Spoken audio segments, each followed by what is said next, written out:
परमात्मा से ही इसका सृजन होता है, परमात्मा इसका पालन करता है, परमात्मा ही इसका संहार करता है। जो सद्विवेकी जन है वो संहार में भी भगवान की पवित्र लीला को देखते हैं, क्योंकि जैसे सृजन वैसे ही पालन वैसे ही संहार। समस्त असत पदार्थों से वो पृथक भी है, और समस्त असत पदार्थ जो दिखाई दे रहे हैं उसमें वो भरा भी है। बड़ा विचित्र तत्व है, सबसे परे और सब में भरे। वो जड़ नहीं है, वो चैतन्य नहीं है, पर वो जड़ में भी है और वो चैतन्य भी है। वो परतंत्र नहीं है, वो परम स्वतंत्र है। परम स्वतंत्र होते हुए भी आम भक्त पराधीन हो। वो स्वयं प्रकाश है, सबका परम प्रकाशक जो ही ब्रह्मा अथवा हिरण्यगर्भ नहीं, प्रत्युत उन्हें भी अपने संकल्प से जिसने प्रकट किया, उनको वेद ज्ञान का दान किया, जिसके संबंध में बड़े बड़े विद्वान मोहित हो जाते हैं। जैसे तेजो में सूर्य रश्मियों में जल का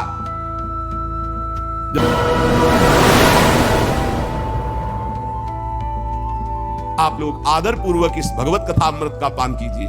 ये श्री कृष्ण को अत्यंत प्रिय, संपूर्ण पापों का नाश करने वाला, मुक्ति का एकमात्र कारण, प्रेम भक्ति को बढ़ाने वाला श्रीमद् भागवत महापुराण की चर्चा आपको पूर्ण कर देगी।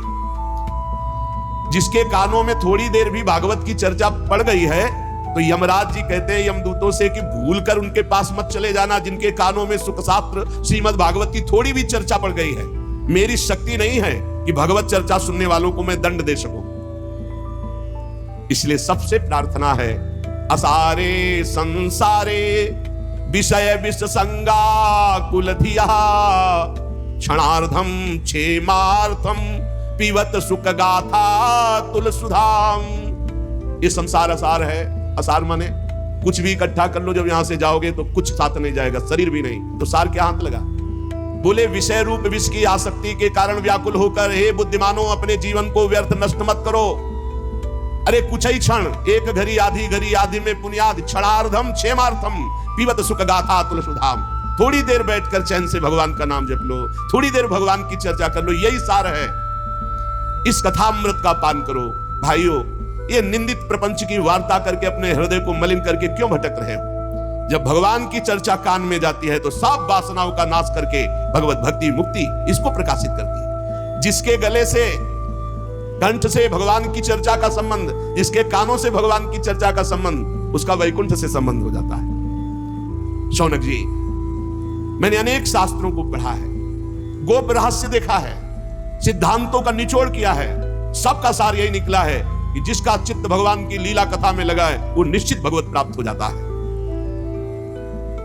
त्रिलोकी में कुछ भी असाध्य नहीं जिनको भगवान में प्रीति है। नाम में, लीला कथा गायन में, लीला कथा श्रवण में। जन्माद्यस्य यतोऽन्वयादितरतस् चार्थेष्वभिज्ञः स्वराट् तेने ब्रह्म हृदय आदि कवये मुह्यन्ति यत्सूरयः तेजो वारि मृदां यथा विनिमयो यत्र त्रिसर्गो मृषा धाम्ना स्वेन सदा निरस्तकुहकं सत्यं परम धीमहि। जिससे इस जगत की सृष्टि होती है, इसकी स्थिति पालन होती है और जिससे इसका नाश होता है।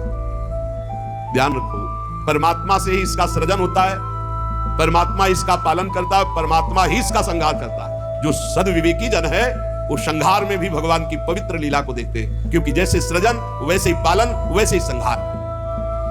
समस्त असत पदार्थों से वो पृथक भी है, और समस्त असत पदार्थ जो दिखाई दे रहे हैं उसमें वो भरा भी है। बड़ा विचित्र तत्व है, सबसे परे और सब में भरे। वो जड़ नहीं है, वो चैतन्य नहीं है, पर वो जड़ में भी है और वो चैतन्य भी है। वो परतंत्र नहीं है, वो परम स्वतंत्र है। परम स्वतंत्र होते हुए भी आम भक्त पराधीन हो। वो स्वयं प्रकाश है, सबका परम प्रकाशक जो ही ब्रह्मा अथवा हिरण्यगर्भ नहीं, प्रत्युत उन्हें भी अपने संकल्प से जिसने प्रकट किया, उनको वेद ज्ञान का दान किया, जिसके संबंध में बड़े बड़े विद्वान मोहित हो जाते हैं। जैसे तेजो में सूर्य रश्मियों में जल का, जब गंगा के किनारे देखा प्रातःकालीन किरणें ऐसे पड़ती तो बालू में लगता निर्मल जल भरा हुआ है, और जल में स्थल का और स्थल में जल का भ्रम हो जाता है। वैसे ही त्रिगुणमयी माया ने भ्रम पैदा कर दिया। जागृत स्वप्न सुषुप्ति रूपा, ये जड़ चैतन्य रूपा ये सृष्टि है नहीं, है वही परमात्मा जिसकी अधिष्ठान सत्ता से ये नाशवान परिवर्तनशील संसार सत्य प्रतीत हो रहा है। उस अपनी स्वयं प्रकाश ज्योति से सर्वदा और सर्वथा माया और माया कार्य से पूर्णता मुक्त रहने वाले परम सत्य स्वरूप परमात्मा का हम ध्यान करते हैं, हम उनको प्रणाम करते हैं। एक बार भगवान विष्णु एवं देवताओं के परम पुण्यमय क्षेत्र नैमिषारण्य में शौनकादि ऋषियों ने भगवत प्राप्ति की इच्छा से 1000 वर्ष में पूरे होने वाले एक महान यज्ञ का अनुष्ठान किया।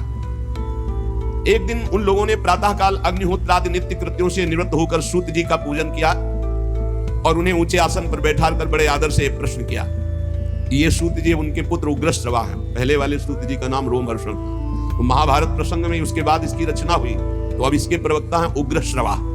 सूत जी के पुत्र सूत जी ही हुए।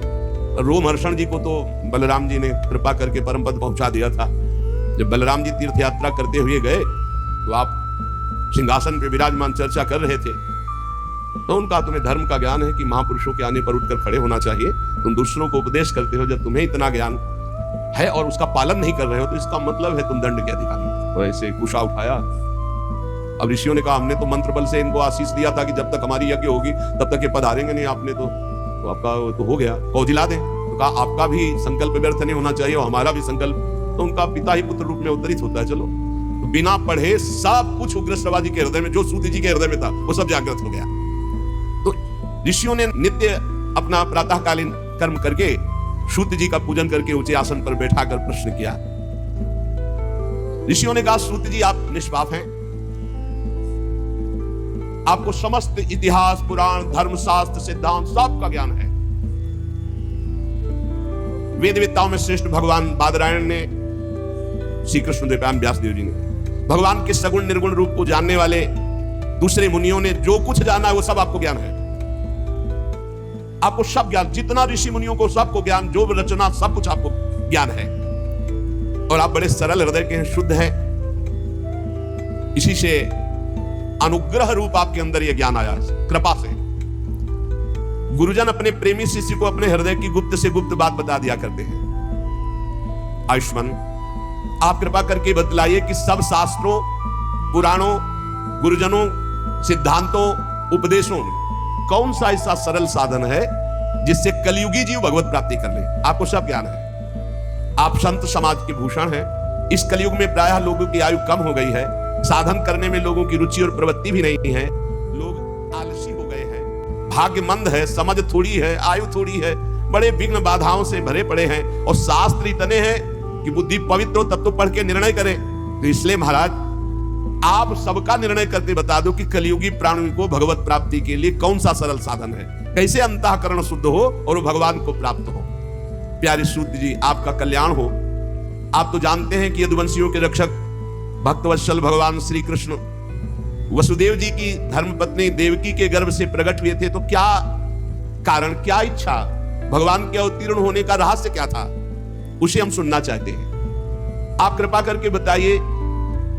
भगवान जीवों के परम कल्याण के लिए, भगवत प्रेममयी समृद्धि के लिए अवतार धारण करते हैं। ये जीव जन्म मृत्यु के घोर चक्र में पड़ा हुआ है। इस स्थिति में इसका कभी मंगल नहीं हो सकता यदि भगवान नाम उच्चारण नहीं करेगा।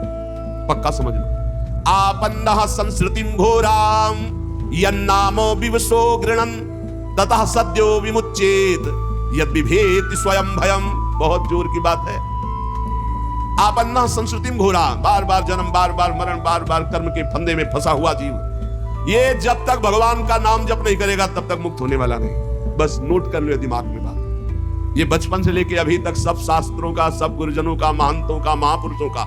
ऐसे सूत जी महाराज, हम तो अल्प ज्ञान वाले, अल्प संग वाले, ये तो महत संग, महत ज्ञान वाले। वो कह रहे संस्कृति चक्र से बचने के लिए एकमात्र उपाय है यन्नाम विवशो गृणं ततः सद्यो विमुच्येत यद विभेति स्वयं भयम।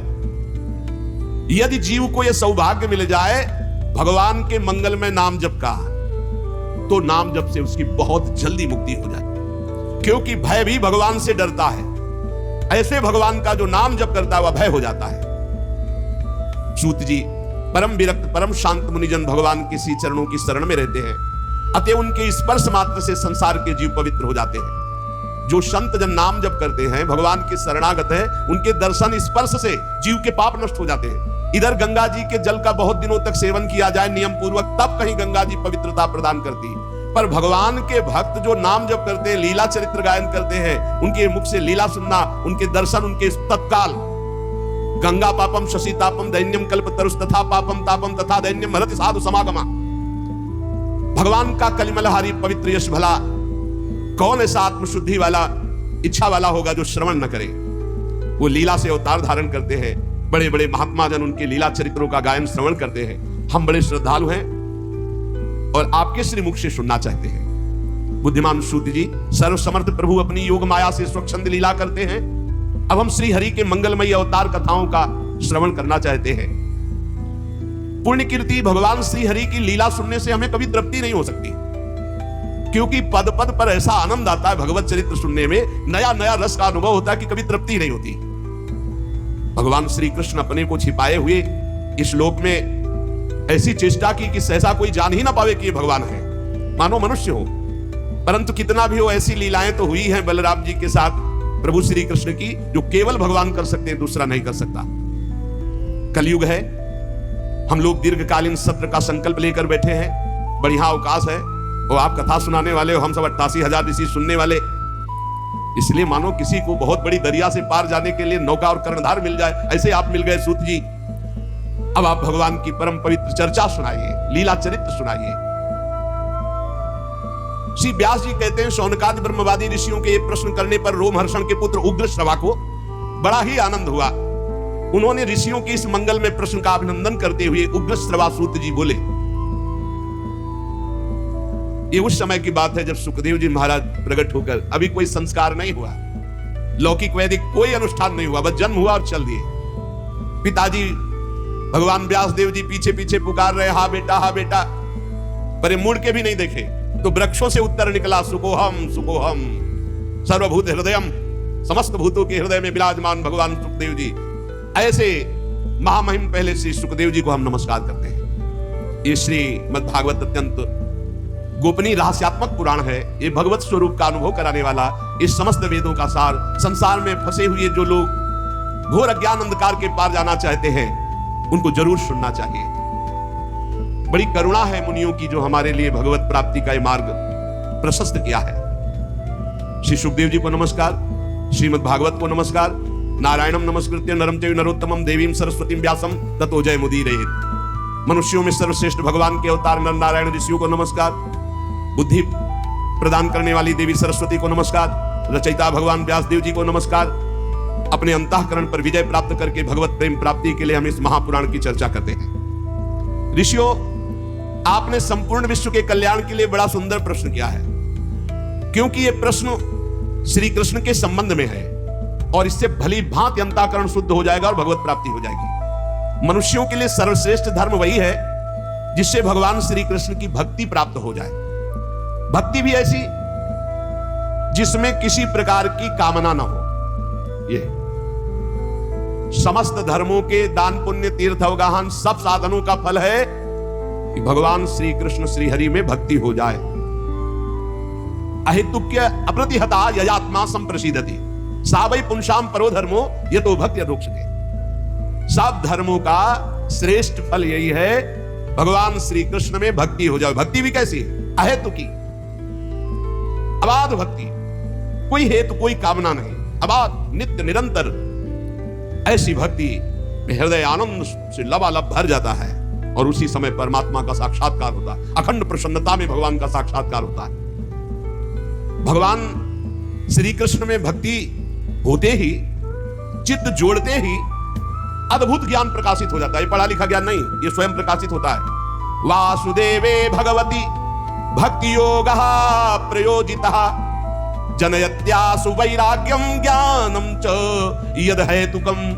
जो ही चित्त भगवान की भक्ति से युक्त हुआ, चित्त भगवान में जुड़ा, अद्भुत वैराग्य, अद्भुत ज्ञान, अद्भुत प्रेम सब प्रकाशित हो जाता है। धर्म का ठीक ठीक अनुष्ठान करने पर भी यदि हृदय में भगवान की लीला चरित्र के प्रति प्रीति न हो सुनने की, जैसे प्यासा पानी पीने के लिए दौड़ता है, ऐसे कथा की बात सुनकर, वहां कथा हो रही, भगवान की चर्चा हो रही, भागकर सुनने की इच्छा। धर्मा स्वनिष्ठितः पुंसाम विश्वक्षेर कथा सुया नोत्पादयेद्यति रतिम श्रम ही एव केवलम। श्रम ही हुआ, बेकार हो गया।